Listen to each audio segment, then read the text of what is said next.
معروفة بقى الجو الشتا اللي احنا فيه ده والبرد مش هيدفيه غير طبق المحشي، يعني هو مش معروفة غير بكده. فيلا بقى حبيت اصور لكم معايا اليوم بتاعي هيبقى ماشي ازاي عشان تتابعوا معايا اول باول انا بعمل ايه اصلا. ويلا بقى بينا نشوف احنا هنبدأ اليوم وهنعمل ايه. يلا بينا. هنا بقى نقول بسم الله. وكنا صاحيين، كنت صاحية الساعة 9 الصبح، يعني بادئه من 9 الصبح يا جماعه، وحياة ربنا لقيت ماما جايبه بقى الفراخ. وكانت الصراحه هي كانت داخله تغسلها يعني، فانا قلت لها لا والله انا هدخل انا اغسلها وخليكي شوفي انت لو هتجيبي طلبات هتجيبي اي حاجه تانية وانا هغسلها انا. فانا بصراحه حبيت اشارك معاكم غسيل الفراخ لان كل واحد بيكون ليه طريقه، فحبيت اشاركها معاكم. هنا بقى كنت الفراخ اصلا كانت جايه يعتبر نظيفه، بس في حاجات احنا بنشتغلها من الفراخ وكده. وعند اللي هو الجزء بتاع الجناح ده، ففي حته بتبقى طالعه منه كده، فانا بقطعها اصلا ما بخليهاش موجوده، لان دي لما بتفضل موجوده في الفراخ بتخلي ريحه الفراخ زفاره كده. انا غسلتهم ونضفتهم. تعالوا يلا بينا نشوف هنعمل ايه. هنا بقى جبت بلاستيكايه وحطيت فيها، كنت عامله بقى صابون اسمر، مرغيه صابون اسمر كتير، وقمت حطاه في البلاستيكايه، وبقوم نقع الفراخ فيها ممكن 10 دقايق، اللي هي عشان زفرة الفراخ ما تبقاش زفرة. والطريقة دي على فكرة يا جماعة بتخلي الفراخ حلوة قوي قوي قوي، وما بتحسيش بريحة زفرة خالص. انا مش عارفة يعني انتوا بتغسلوها ازاي، بس انا بغسلها بالطريقة دي. والطريقة ديت معايا ما بتخليش زفرة زفرة للفراخ خالص خالص يعني بصراحة. فالطريقة ديت بصراحة بحبها، فانا حبيت بقى اشارككم معايا غسيل الفراخ واليوم بتاعي هيبقى ماشي ازاي وكده. هنا بقى خلاص بعد ما سبتهم اشتلت بقى الفراخ وشطفتها شويه ونضفتها، وقمت جايبه بقى البلاستيكان فاضيه الميه من البلاستيكيه، وقمت جايبه بقى بلاستيكيه وقمت ماليه فيها ميه، وحطيت معلقتين ملح، وحطيت كوبايه من الدقيق، وفضلت اقلب بقى عشان الدقيق يدوب مع الميه. طبعا بحط ملح علشان زي ملح كده، زي محلول ملح كده يبقى للفراخ يعني وكده. انا مش عارفه برضو انتوا بتغسلوها كده ولا لا، بس الطريقه ديت انا بحبها جدا. واخر حاجه في الفراخ انا بحبها عشان بتبقى شايله الزفاره وكده خالص.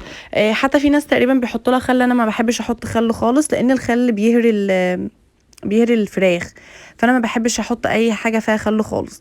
جبت بقى طماطمتين وقطعتهم ونزلتهم في الميه، وجبت الليمون وهقطعه برضو وانزله في الميه وطبعا الطريقه ديت حلوه، جربوها. بتمنع زفاره الفراخ تماما، ما بتلاقيش الفراخ زفاره خالص خالص خالص. وبفضل اعصر بقى الليمون وكده، فالطريقه ديت حلوه. وجبت بقى الفراخ وهحط بقى الفراخ في الميه اللي انا عملتها، وهسيبها مثلا يعني تلت ساعة او ربع ساعة، يعني مش هسيبها يعني وقت كتير، ده هي بس شوية وبقوم شايلها من المية. الطريقة ديت ناجحة جدا وحلوة، لو جربتيها، لو انت بتحسي بزفارة فراخ، لو جربتيها مش هتحسي بعد كده بزفارة الفراخ. يلا بقى بينا نشوف هنعمل ايه. كده خلاص كنت اشتلت بقى الفراخ من المية وغسلتها وقطعتها وسبتها بقى تتصفى شوية، وبعدين هنشوف هنعمل ايه.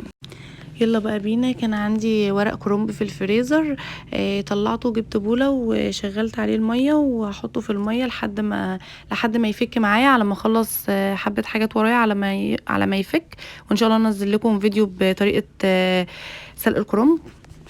هنا بقى كان عندنا الكوسه والفلفل، نضفتهم وغسلتهم كويس وسبتهم يتصفوا. طبعا والفلفل برضو نضفته وسبتهم بقى يتصفوا مع بعض. انا بحب قوي حشي الكوسه قوي، يعني مش عارفه في حد زي ولا انا لوحدي يعني. جبت بقى طاسه هقلي الكوسه. طبعا عارفه ان في ناس ما بتحبش تقليها، بس انا الطريقه ديت مش بقليها اللي هو هريها، لا انا بقليها بس تشم النار وبشتلها من النار. انا بفضل الطريقه ديت. مش عارفه بقى انتي بتعملوها ازاي يعني وكده، بس الطريقه ديت انا بجربها على طول، بتبقى حلوه بالنسبه لي يعني. كده بقى اقلب الكوسه، بقلبها بس تقليبه وخلاص، هي كده خلصت، وهرفعها بقى اشتغلها من على النار. انا بس بشممها النار، مش بقليها ان هي تتهرى وكده يعني. هنا بقى معايا كبة، وكنت مقطعة فلفل وبصل وطماطم وفلفل احمر، كنت مقطعاهم مكعبات. هجيب علبة الزبادي وهفضها في الكبة. طبعا هنا هعمل الفراخ مشوية. فانا بفضل الطريقة ديت برضو بحبها. وعندك بقى الفلفل تعملي اي نوع فلفل انت حباه، فلفل احمر اخضر الوان. هي الطريقه ديت بتاعه الفراخ المشويه انا معتمداها من زمان قوي. هضرب بقى كل المكونات معايا في الكبه لحد ما تخلص. بصراحه الطريقه ديت بالنسبه لي بحبها قوي، انا معتمداها بقالي يجي 5 سنين ما بعملش غير الطريقه ديت، ما بغيرهاش طريقه الفراخ المشويه ديت خالص. والطريقه ديت حلوه قوي وبتطلع الفراخ جميله جدا يعني. هنا بقى كان معايا بولة وحطيت فيها بقى ربع كوباية زيت، وحطيت فيها البهارات 7 البهارات. بهارات فراخ مشوية، فلفل اسمر وملح وبابريكا وتوم باودر، بصل باودر، وقرفة وعادي ممكن تحطي رشة جنزبيل. وقلبتهم كويس وحطيت عصرة ليمونة ونزلت بالخلطة اللي انا كنت عاملاها في الكبة. هنا بقى كنت خلصت الفراخ. طبعا الفراخ انا كنت قطعتها مفتحاها عشان ادخل فيها التتبيله، وبدخل التتبيله في الجلد. الطريقه دي بصراحه بتبقى حلوه قوي قوي يعني. كنت غاسله بقى الرز بتاع المحشي وصفيته وسبته بقى ينشف. حطيته في المصفى وسبته ينشف. هنا بقى بعد ما الرز كان نشف كنت انا اصلا عامله الصلصه، وقمت حاطه الرز على الصلصه ومفضياهم، وحطيت بقى البهارات بتاعه المحشي. كنت حاطه شبت على كزبره وكزبره ناشفه وملح وفلفل اسمر وكمون. هي ده بكتفي اصلا بده بس. وان شاء الله انزل لكم فيديو لصلصه المحشي. انا بقى كنت بحشي الكوسه ونور كان قاطع، بس اكيد يعني مش هنقف يعني هنحشي. بصراحه انا بحب اصلا احشي الكوسه قوي. الكوسه انا هحطها طبعا في الحله، واوقات بحطها في طاجن في الفرن. بس المره دي هحطها هسيبها في حله يعني وكده. بصراحه الكوسه انا بحبها قوي وبتبقى جميله وبتبقى سهله، مع ان في ناس اصلا مش بتحبها، مش عارفه ما بيحبوش الكوسه ليه. بس طريقه الكوسه ديت حلوه. وطبعا في الحله بتاعتنا مقطعه طماطم وفلفل وبصل وحاطه شبت على الكزبره في القعر. مش عارفه بقى انتوا بتعملوا كده ولا بتعملوه ازاي، بس دي الطريقه بتاعتي.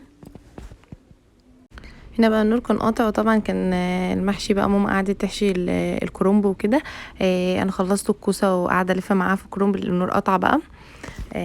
كده بقى خلاص كنت خلصت بقى وولعت على الكوسه. طبعا بتعملي بتعايري بقى الشوربه اللي انتي بتحطيها لحد ما بيكفي معاكي. هنا بقى كان خلاص بقى المحشي استوى وكان ريحته حلوه قوي. شايفين اصلا شكله بقى وهو على النار كانت ريحته حلوه قوي قوي قوي. كفايه اصلا ريحه المحشي بتقلب البيت بصراحه يعني. ده برضو كنت حاطه له الشوربه بقى اللي بتبقى معاكي، بتحطي الشوربه المناسبه معاكي. كده بقى خلاص خلصت المحشي وكان شكله حلو قوي، وكانت ريحته بصراحة حلوة قوي، وكان سخن جدا. انا بحب اكل المحشي اصلا سخن، ما بحبش اكله وهو ساقع، بحب اكله وهو سخن قوي. وكان بيطلع بخار. كده بقى خلاص شكل الفراخ بتاعتنا. ولو وصلت لحد هنا ما تنسيش تعملي لايك واعملي سبسكرايب واعملي لي مشاركات كتير على الصفحه، وما تنسينيش في الكومنتات. وما تفرجوش عليا يا جماعه في السر، يعني اعملوا لي مشاركه واعملوا لي كومنتات، حسوني ان انتم يعني موجودين يعني. بلاش الناس اللي بتتابعني كده وهي مستخبيه، يعني انتم مستخبيين من ايه مش عارفه يعني. فلو وصلتوا بقى لحد هنا ما تنسونيش وادعوا لي دعوه حلوه كده، وربنا يخليكم ليا يا رب.